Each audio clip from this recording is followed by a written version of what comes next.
Hello students, आप सभी लोगों का रे क्लासेस के इस ऑनलाइन प्लेटफॉर्म पे स्वागत है।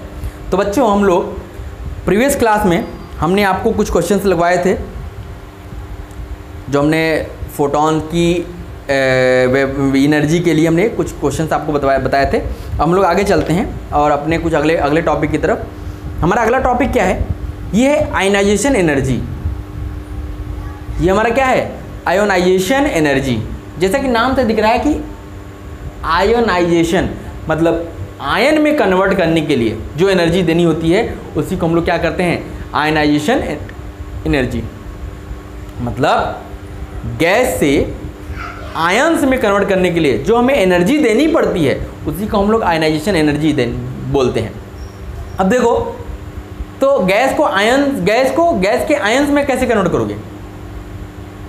जैसे सोडियम है आपके पास, तो सोडियम से सोडियम आयन बनाना है।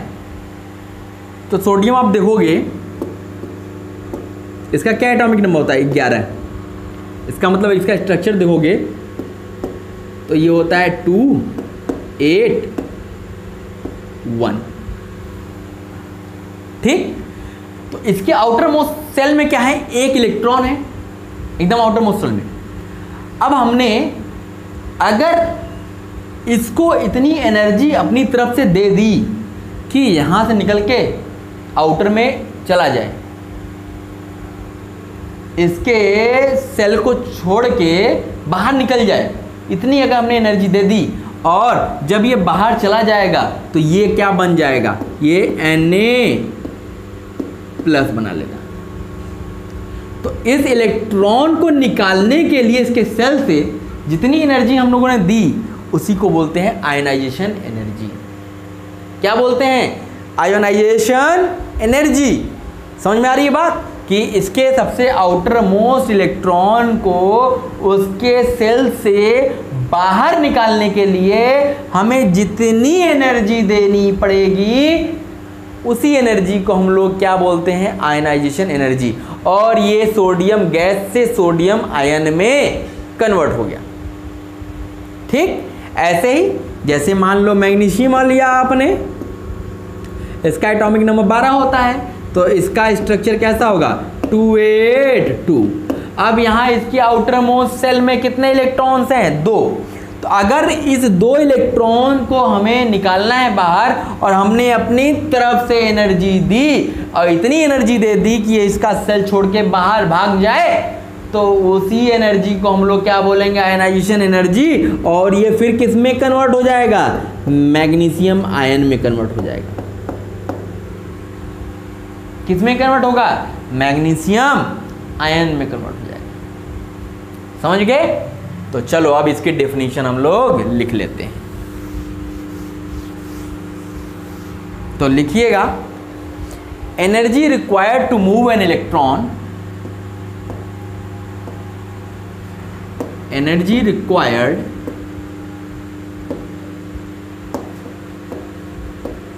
To move an electron, energy required to move an electron to infinity from outermost orbit to infinity from its outermost orbit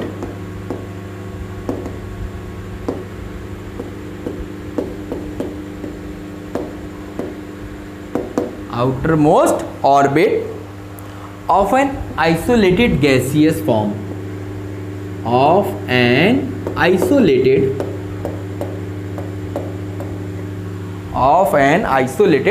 gaseous atom,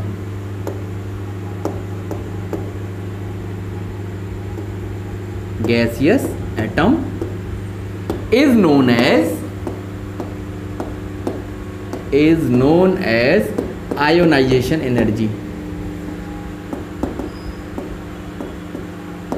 ionisation energy, इसी को हम लोग क्या बोलेंगे? आयनाइजेशन एनर्जी बोलेंगे। एग्जाम्पल में अगर हम देना चाहें तो हम लोग लिख लेते हैं कि जैसे आपने क्या लिया, सोडियम गैस ली, क्या ली? Sodium gas. अगर सोडियम गैस से आपने इसको कन्वर्ट कर दिया सोडियम आयन में, तो कब कन्वर्ट होगा? जब इधर से इलेक्ट्रॉन क्या होगा? निकलेगा। ठीक है, तो अगर सोडियम गैस से सोडियम आयन में आपने कन्वर्ट कर लिया, तो ये जो एनर्जी दी गई हमें इस इलेक्ट्रॉन को निकालने के लिए, उसी एनर्जी को हम लोग क्या बोलेंगे?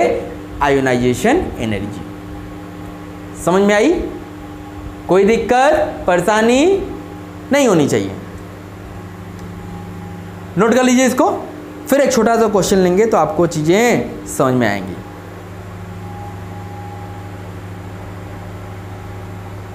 हो गया बच्चों? इरेज किया जाए। चलो, अब एक छोटा सा क्वेश्चन लेते हैं। छोटा सा क्वेश्चन, छोटा सा, और ये क्वेश्चन जेई में आया हुआ है। छोटा सा है लेकिन जेई में आया हुआ है। Ionization energy of an element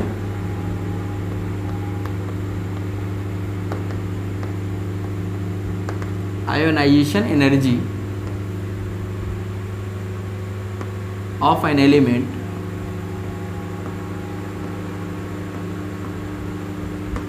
ionization energy of an element is 288 kilojoule per mole, is 288 kilojoule per mole,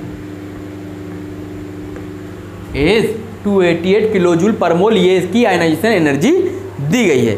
calculate wavelength of photon, calculate wavelength of photons, calculate wavelength of photon required to just ionize the element, required to just ionize the element.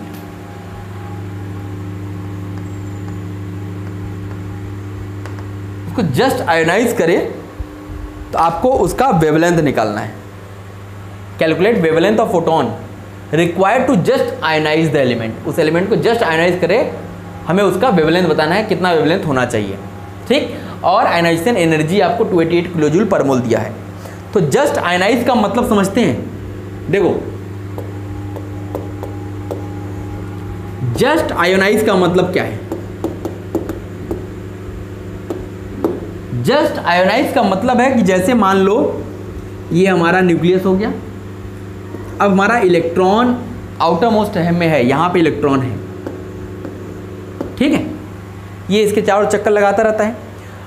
अब इन दोनों के बीच में क्या है?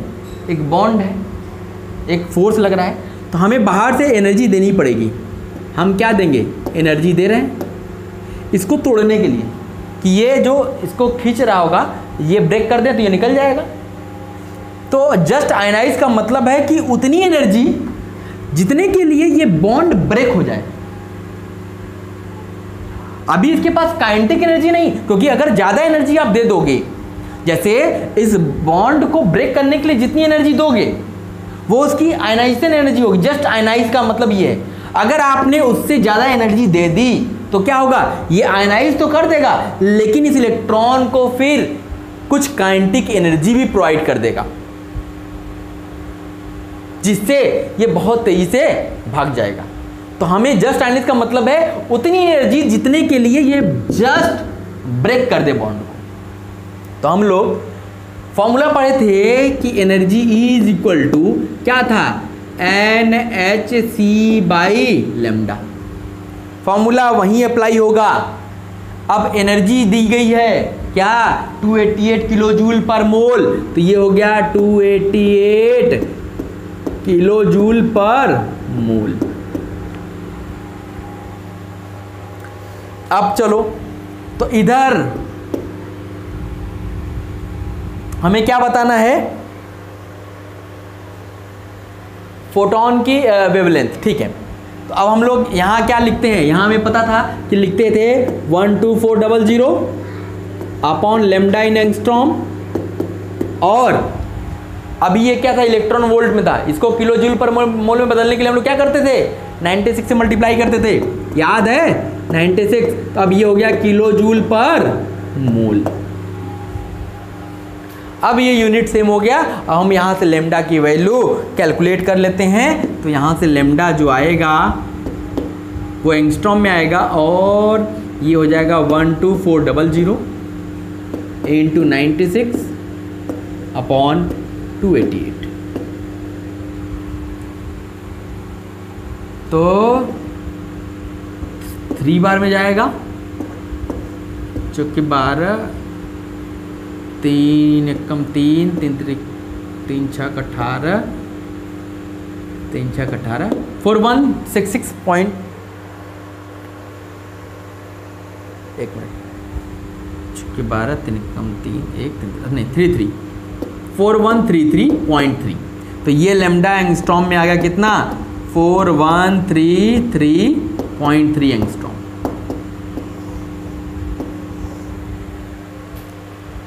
Just ionise का मतलब है उसको बॉन्ड को ब्रेक करने के लिए जितनी एनर्जी देनी पड़ेगी वो एनर्जी दी गई थी। तो अब हमें वेवलेंथ निकालना था उस फोटोन का जो उसको जस्ट आयनाइज कर पाए। तो उसकी वेवलेंथ कितना होगा, 4133 एंगस्ट्रॉम। ये इसका क्या हो जाएगा, वेवलेंथ हो जाएगा। ठीक है, समझ गए, इसको नोट कर लीजिए, फिर हम आगे चलते हैं। इरेज किया जाए बच्चों, चलो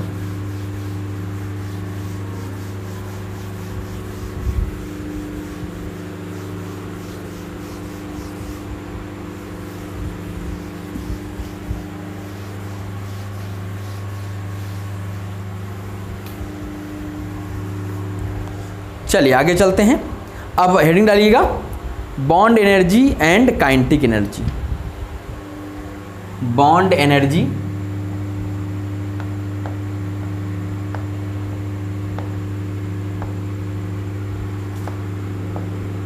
एंड काइनेटिक एनर्जी।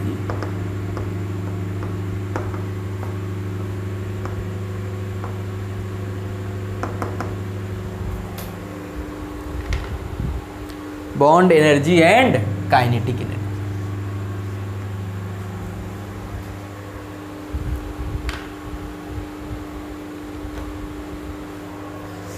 अब देखो, जैसे मान लो कोई भी आपने ले लिया, जैसे मान लो एक कंपाउंड है B2, ठीक है। इसका मतलब अब इसके B और B के बीच में क्या होगा, एक बॉन्ड होगा ना, एक बॉन्ड होगा, ठीक है। अब हमने क्या किया, अब इस बॉन्ड को ब्रेक करने के लिए, बॉन्ड ब्रेक करने के लिए हमने एक एनर्जी दी, कितनी, EP। इस बॉन्ड को ब्रेक करने के लिए हमने कितनी एनर्जी दी, EP एनर्जी दी, ठीक। तो ये क्या होगा, ये जो होगा, अब ये B प्लस B में कन्वर्ट हो जाएगा और कुछ काइनेटिक एनर्जी रिलीज होगी। देखो समझोगे क्या, अब यहां पे अगर हमने बॉन्ड एनर्जी मान लिया, बॉन्ड एनर्जी ये हमने मान लिया कि x किलो जूल पर मोल है। हमने मान लिया कि बॉन्ड एनर्जी कितनी है, x किलो जूल पर मोल, और बॉन्ड ब्रेक करने के लिए कितनी एनर्जी देनी होगी, EP। बॉन्ड को ब्रेक करने के लिए EP और बॉन्ड एनर्जी कितनी है, x जूल पर मोल। अब देखो, मतलब ये हम एनर्जी दे रहे हैं अपनी तरफ से, और ये बॉन्ड एनर्जी है x किलो जूल पर मोल, इतनी एनर्जी है बॉन्ड की। अब देखो 3 केस राइज होंगे यहाँ पे। कितने केस राइज होंगे, 3 केस। पहला केस देखो क्या होगा, अगर if EP is less than x, जो आपने एनर्जी ब्रेक करने के लिए दी अगर वो x से कम है, बॉन्ड एनर्जी से कम है, तो बॉन्ड विल नॉट ब्रेक। तो क्या होगा, bond will not break. Bond क्या होगा, नहीं टूटेगा। अगर आपने जो एनर्जी दी ब्रेक करने के लिए वो उसकी बॉन्ड एनर्जी से कम है तो बॉन्ड टूटेगा ही नहीं। ठीक, चल अब दूसरा केस। अगर मान लो कि हमने जो एनर्जी दी बॉन्ड को ब्रेक करने के लिए वो इक्वल हो जाए बॉन्ड एनर्जी के, वो इक्वल हो जाए बॉन्ड एनर्जी के, तो क्या हो जाएगा, bond will break. Bond will break, bond हमारा टूट जाएगा। बॉन्ड क्या होगा, टूट जाएगा, बस टूटेगा ही, बस बॉन्ड टूटेगा ही। अब देखो तीसरा केस। अब तीसरे केस में क्या है कि अगर आपने जो एनर्जी दी वो बॉन्ड एनर्जी से ज्यादा दे दिया, आपने जो एनर्जी दी वो बॉन्ड एनर्जी से ज्यादा दे दी, तो बॉन्ड विल ब्रेक। सबसे पहले बॉन्ड टूट जाएगा, बॉन्ड विल ब्रेक, मतलब EP बराबर यक्स के बराबर जितना एनर्जी था उससे तो बॉन्ड टूट जाएगा। अब जो बाकी बचा EP माइनस यक्स, जो बाकी एनर्जी बच गई, अब वो क्या करेगी, remaining energy converted into kinetic energy, and remaining energy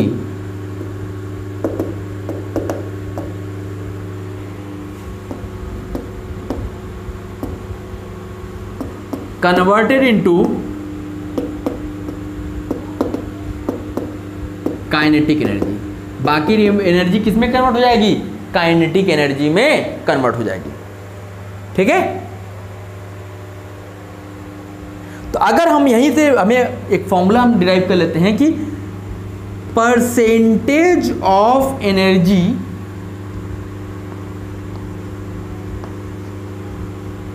converted into kinetic energy, energy का कितना हिस्सा काइनेटिक एनर्जी में कन्वर्ट होगा। तो अब देखो कितना एनर्जी कन्वर्ट होने में लगेगा, EP माइनस यक्स, क्योंकि EP इक्वल टू यक्स के बराबर, तो क्या हो जाएगा, वो बॉन्ड तोड़ने में लग जाएगा, इतना उसका काइनेटिक एनर्जी में कन्वर्ट होगा। और कितने में होगा, एनर्जी कितना दिया था आपने EP, और परसेंटेज है तो इसलिए 100। अब ये बन गया हमारा एक फॉर्मूला और हम इसको याद रखेंगे।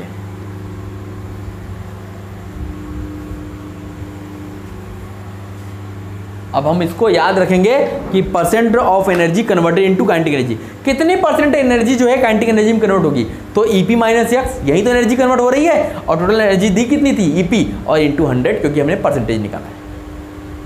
ओके, तो नोट कर लो बच्चों, फिर आप आगे चलते हैं हम लोग।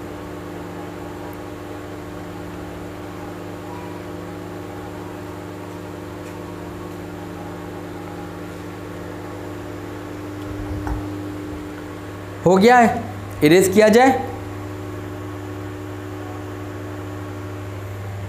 इरेज किया जाए।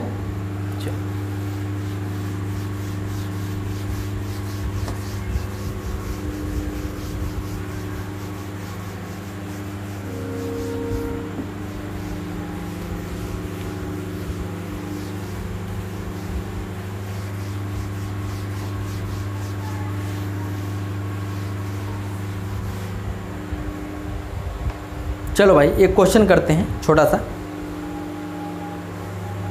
लिखेगा question. Bond energy of a substance is 384 kilojoule per mole.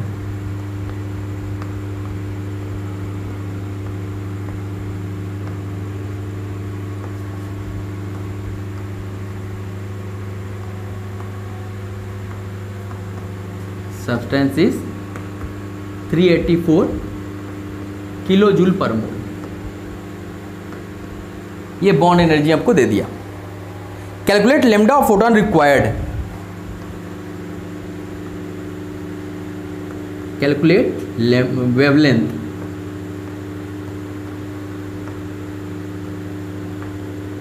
Calculate wavelength of photon required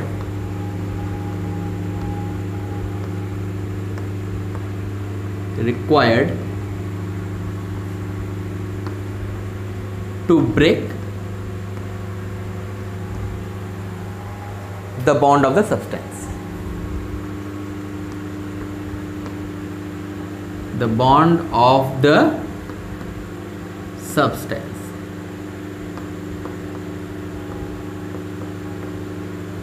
question ये कह रहा है कि भाई आप बताओ कि बॉन्ड एनर्जी आपको दे दी गई, ठीक है, बॉन्ड एनर्जी दे दी गई, तो कहता है calculate wavelength of photon required to break the bond. अब उस सब्सटेंस का बॉन्ड ब्रेक करने के लिए कितने वेवलेंथ का हमें फोटोन यूज़ करना चाहिए, ठीक। तो चलो निकालते हैं। तो यहाँ पे देखो फिर वही प्रीवियस वाला क्वेश्चन हो गया, आपको एनर्जी दे दी गई है, तो 384 किलो जूल पर मोल ये एनर्जी दे दी गई है।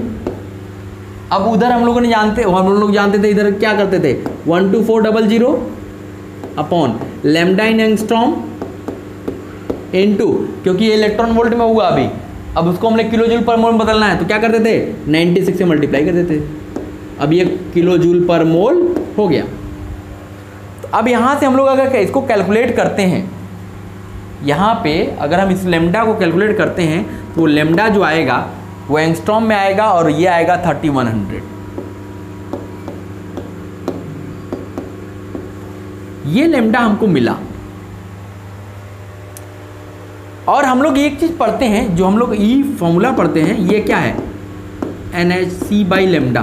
तो यहाँ पे एनर्जी देखो ये क्या है, वेवलेंथ के क्या है, इनवर्सली प्रोपोर्शनल है, वेवलेंथ के इनवर्सली प्रोपोर्शनल है। तो इसका मतलब है कि अगर लेमडा ये ग्रेटर देन लेमडा मैक्सिमम हो जाए, अगर lambda greater than lambda maximum हो जाएगा तो बॉन्ड विल नॉट ब्रेक।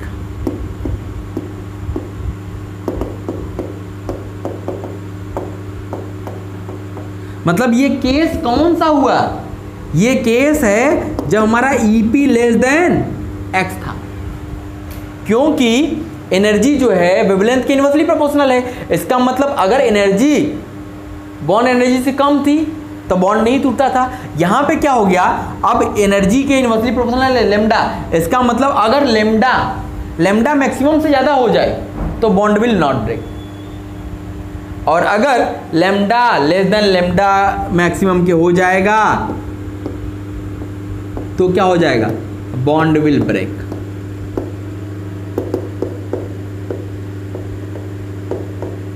क्या हो जाएगा, बॉन्ड हमारा टूट जाएगा, ठीक।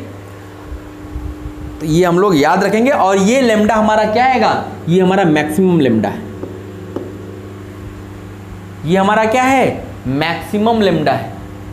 अब अगर इससे ज़्यादा आपने लेमडा, इससे ज़्यादा वेवलेंथ का आपने फोटोन ले लिया, इससे ज़्यादा वेवलेंथ का आपने फोटोन ले लिया तो बॉन्ड नहीं टूटेगा।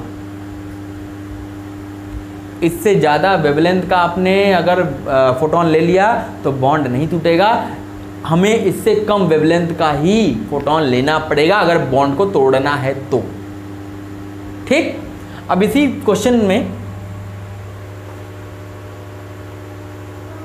हम लिख लेते हैं, एक क्वेश्चन जोड़ लेते हैं, इजी क्वेश्चन है।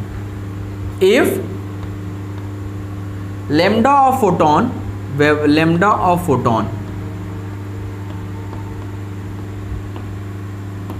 Is lambda photon used,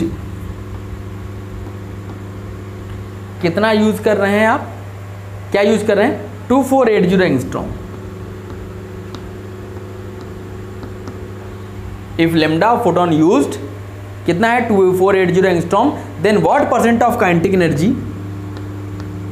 then what percent of kinetic energy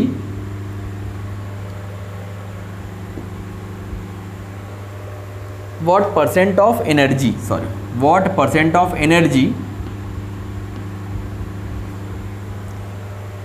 of photon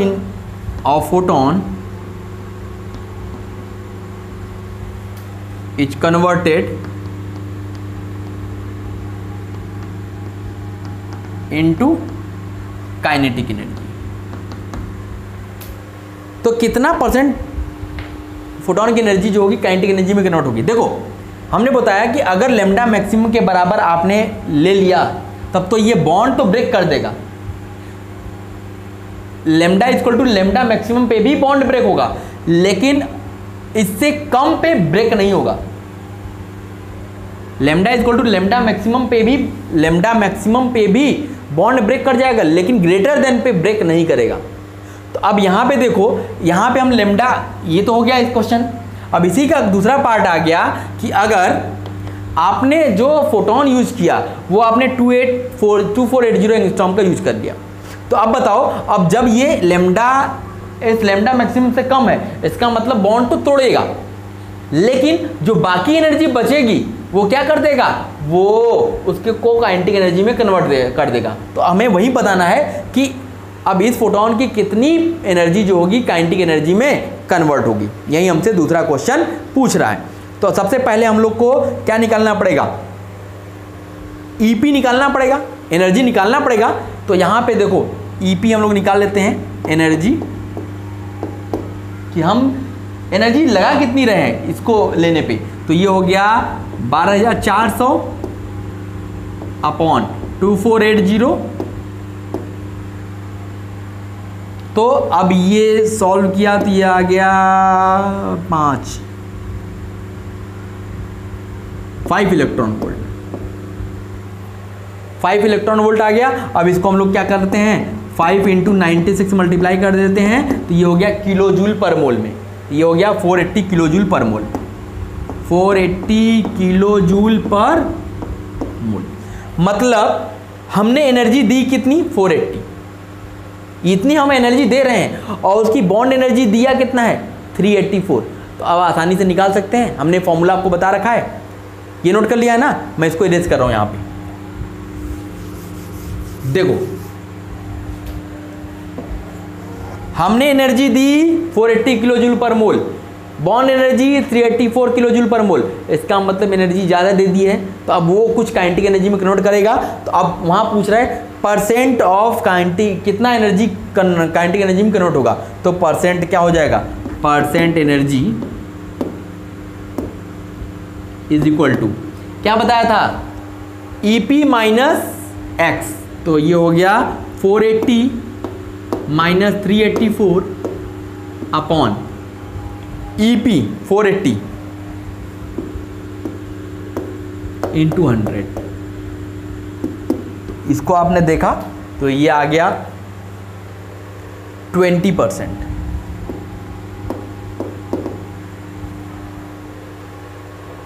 तो इसका मतलब अब कितना एनर्जी कन्वर्ट हो गया, 20% energy converted into kinetic energy. 20% of energy is converted into kinetic energy. 20% energy किसमें कन्वर्ट होगा, काइनेटिक एनर्जी में कन्वर्ट हो जाएगा। अब देखो अगर यहीं पे एक क्वेश्चन और पूछ ले, अब यहीं इसी क्वेश्चन में एक क्वेश्चन और पूछ रहा है कि what percent of energy is required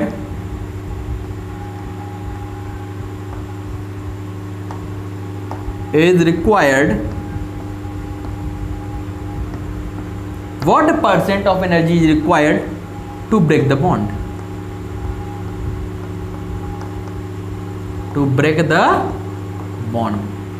कितने परसेंट एनर्जी जरूरत पड़ेगी हमें बॉन्ड को तोड़ने के लिए। तो अब देखो 20% एनर्जी तो काइनेटिक एनर्जी में कन्वर्ट हो गई, तो बाकी बची कितनी, 80% ना। तो इसका आंसर क्या हो जाएगा, 80% एनर्जी इज रिक्वायर्ड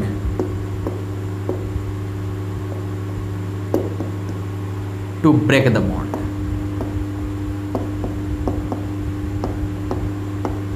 इस टाइप से क्वेश्चन पूछेगा तो आपको आंसर देना पड़ेगा, ठीक है। तो ये समझ में आ गया।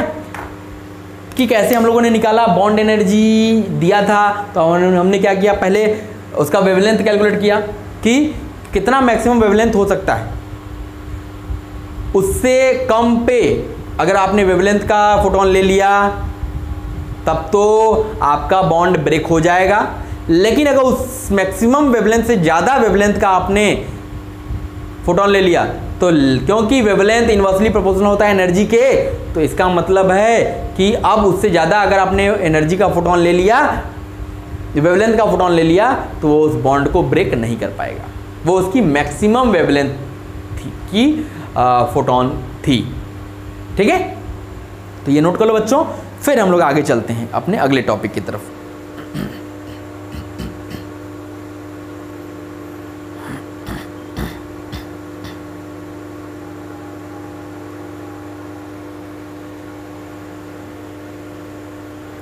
चलिए हम लोग आगे बढ़ते हैं और अपने अगले टॉपिक की तरफ। नोट कर लिया बच्चों आप लोगों ने? ओके, तो अब अगली रीडिंग डालिएगा, photo electric effect.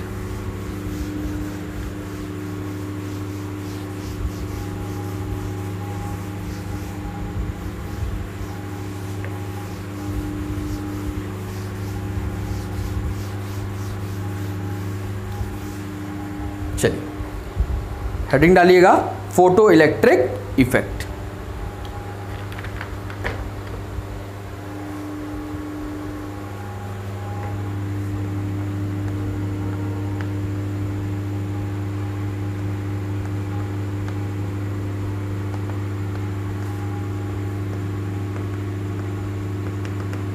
Photo electric effect.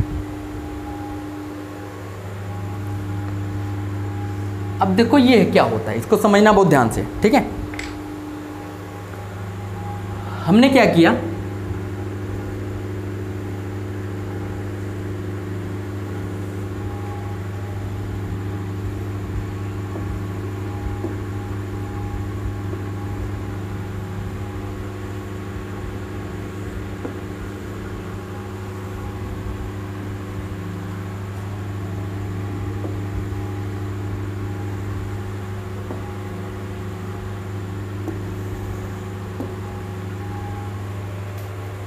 देखिएगा ये हमारा क्या है, ये हमारा है कैथोड,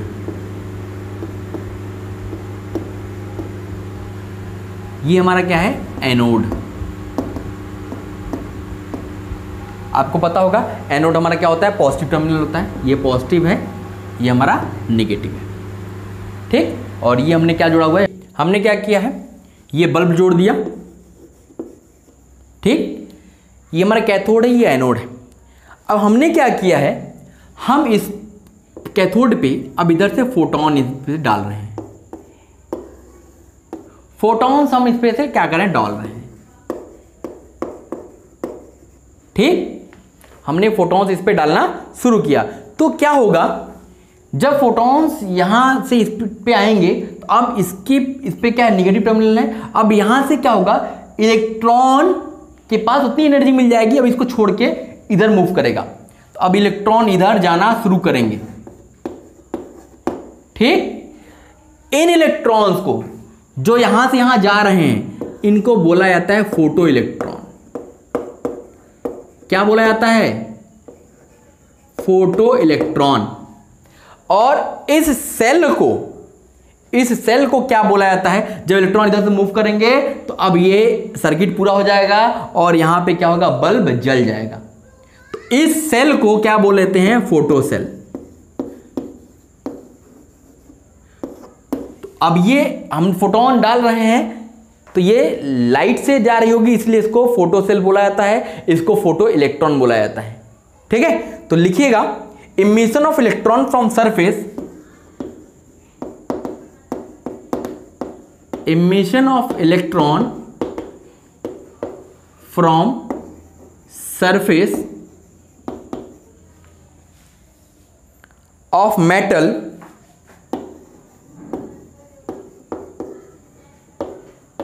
by falling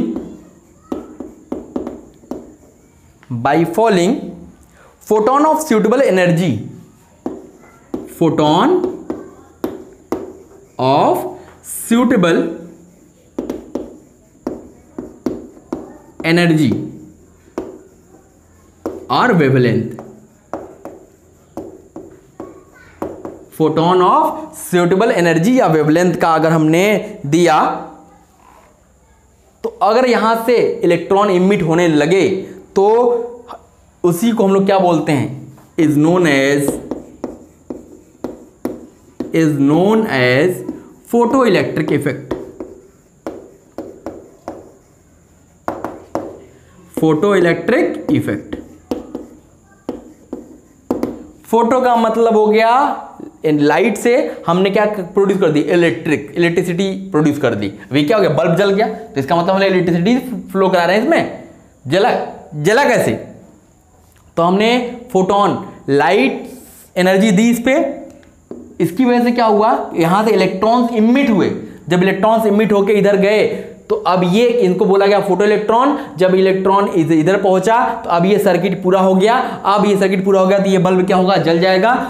तो ये जो इमिशन ऑफ इलेक्ट्रॉन के लिए हमने जो फोटोन फॉल कराया, सूटेबल एनर्जी वेवलेंथ का कुछ एनर्जी रही होगी उसकी, तभी तो वो रिलीज करेगा। तो जितनी एनर्जी या वेवलेंथ की रही होगी, तो इलेक्ट्रॉन इमिट करने के लिए जितना एनर्जी का हमने दिया, और ये जो प्रोसेस है इसी को हम लोग बोलते हैं फोटो इलेक्ट्रिक इफेक्ट। ठीक है, ये नोट कर लीजिए बच्चों। आगे हम बताते हैं, emitted electron are known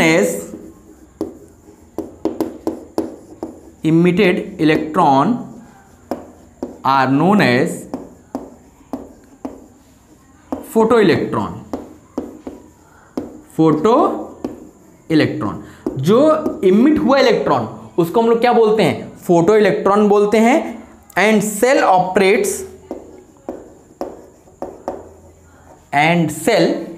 operates on the principle of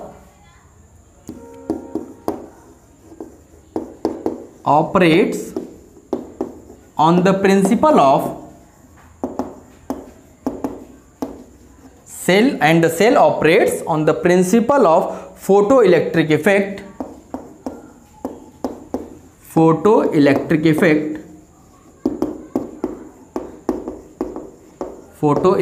effect is known as photocell.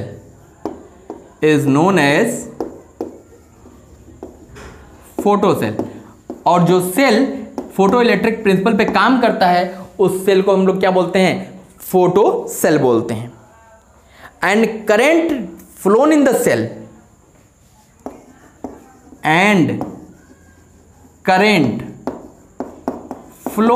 cell, जो करंट इसमें फ्लो की,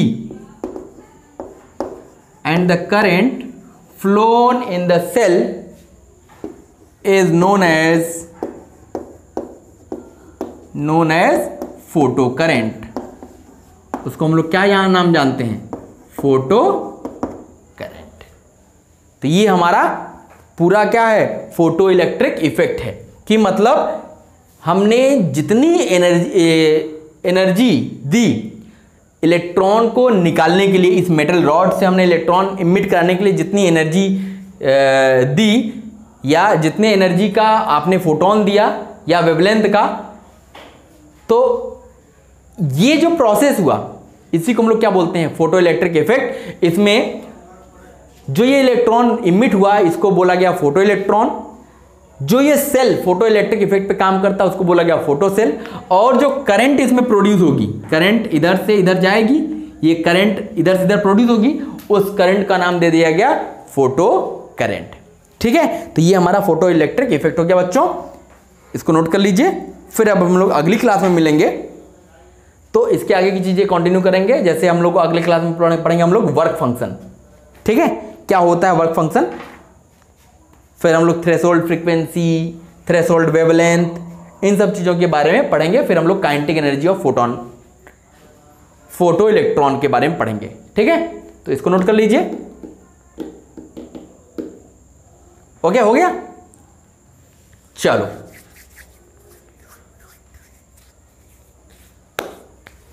चलो बच्चों, तो अगली क्लास में हम लोग मिलते हैं तो इसके आगे की चीज़ें कंटिन्यू करते हैं। Okay, thank you.